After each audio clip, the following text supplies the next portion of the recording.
Good afternoon, ladies and gentlemen. My name is Major Thomas Jackson. As some of you may know, I am a military instructor at the Virginia Military Institute and a West Point graduate. I served in the Mexican-American War at the Battle of Chapultepec Castle, where I commanded an artillery unit responsible for breaking the enemy line, earning the rank of major in doing so. This is also how I met my good friend, Robert E. Lee, who served alongside me as an officer. Together we helped take Mexico City and win the war. After the war, I was assigned to Florida, where I helped drive the remaining Seminole Indians out of Florida. After having seen so much bloodshed in the deserts of Mexico and the swamps of Florida, you can imagine my surprise when war appears to be cropping up in my own backyard. Make no mistake, John Brown is a traitor to the United States of America and deserves to be punished for what he has done.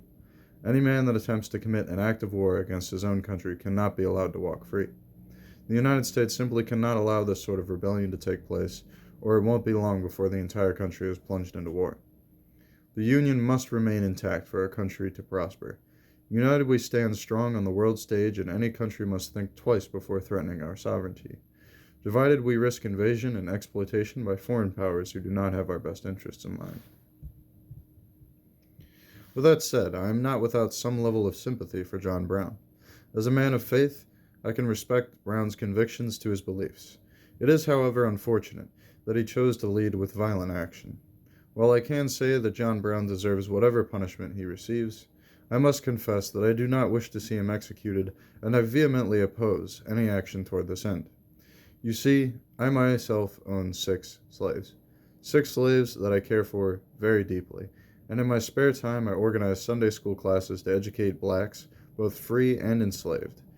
It is my belief that God can help lift the black race, and so I commit as much of my time as possible toward educating them on the ways of the Lord. Much like John Brown, I too want to help blacks to progress toward civilization. This is why, in spite of the fact Mr. John Brown has injured and killed fellow soldiers, I cannot endorse this man's execution. John Brown was a man of good intent, but he was also a fanatic, a revolutionary, and a murderer. Attacking federal arsenals does not bring slaves any closer to freedom. Any rebellion will result in unnecessary death and destruction. It is an unfortunate fact that slavery has brought our country to this point. I bear no guilt over the possession of my slaves, for I care for them as though a father would his children. But if bloodshed is the ultimate result of this system, is it still worth it? I will gladly come to the defense of any slave owner who treats his slaves properly. But what of those that do not? I don't believe that it is right for the government to abolish slavery when it is a minority of slave owners that cause the most suffering. If we had a system in which only responsible slave owners were permitted to keep slaves, we might not be in the position we are today with our fragile nation on the brink of war. Nevertheless, bad slave owners do exist.